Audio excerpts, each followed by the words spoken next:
Point समझना है। बेटा तुम खड़ी क्यों हो क्लास में? सीट नहीं मिल रही, आगे आ जाओ, थर्ड लाइन में आ जाओ, थर्ड लाइन में बैठा लो बेटा इसको। फिर तेरी बहन को जब कोई कहेगा यहाँ आके बैठ जा, फिर अच्छा लगेगा? थोड़ा लिमिट में रहना चाहिए ना। बैठ जाओ बेटा।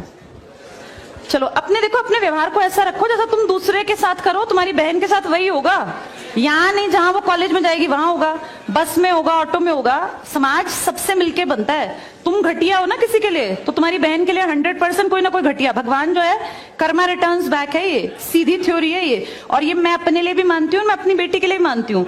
मैं जैसा कर रही हूँ ऐसा ही मेरे साथ होगा, या मेरे घर वालों के साथ। तुम जैसा कर रहे हो ऐसा तुम्हारे भाई बहनों के साथ होगा ही होगा।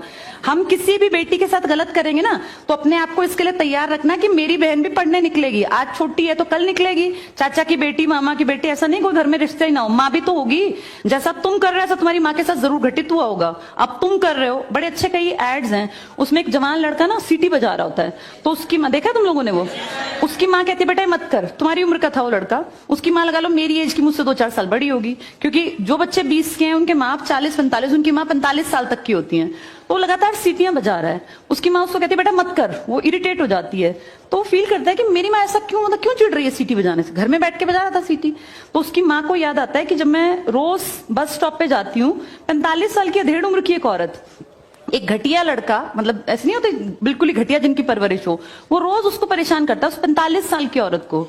तो उसको फिर फील होता है कि ये मेरा बेटा जो हरकत कर रहा है ये उस लड़के से मेल खाती है। बहुत अच्छा ऐड है, उसका एसेंस बहुत अच्छा निकल के आता है कि एक्सप्लॉयटेशन सिर्फ जवान लड़कियों का नहीं होता। आप गलत कर रहे हो ना, कोई आपकी माँ के साथ, आपकी बहन के साथ कहीं ना कहीं कोई गलत करेगा फिर। इसलिए समाज को अच्छा बनाओ, क्लास को ऐसा बनाओ, कोई लड़की वहां से अगर आ रही है और तुम कह रहे हो यहाँ आ जा, तो ये ठीक है। ये अपने आप सोच के देखो, ये हमारी परवरिश को भी दिखाता है कि हमारी परवरिश कैसी माँ ने की है।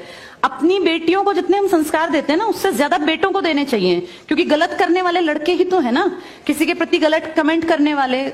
ये ठीक नहीं होता। इतने काबिल बनो कि कोई तुम्हारे साथ बैठना चाहे। तुम्हें ये कहना पड़ रहा है कि यहाँ के बैठो, तुम कोई वो छिछोरे 70-80 के दशक के लड़के थोड़ी ना हो, पढ़े लिखे 21वीं-22वीं सदी के लड़के बैठे हो। तुम कोई बच्चे नहीं हो। अब अपने व्यवहार को इतना अच्छा बनाओ, क्योंकि जब गलत बात बोलो ना तो सोच के बोलना कि मेरे घर में जो औरत है ना उसको ये सहना पड़ रहा है कहीं ना कहीं। तुम ही लोगों ने समाज बना रखा है, इसको घटिया बना लो चाहे अच्छा बनाओगे तो पूरा समाज अच्छा बन जाएगा। घटिया बनाओगे तो तुम्हारी माँ को भी 100% सुनना पड़ता होगा, क्योंकि ये कर्म है, ये किसी को नहीं छोड़ते। तुम सबको 4 दीवारी में नहीं रख पाओगे। तुम्हारी माँ को भी कहीं ना कहीं बाहर निकलना पड़ता है, चाहे वो मार्केट सब्जी लेने जाती हो, गाँव में रहते हो तो गली में तो निकलती है ना, उसको भी सुनना पड़ता होगा, क्योंकि समाज बनाने वाले तुम ही लोग हो।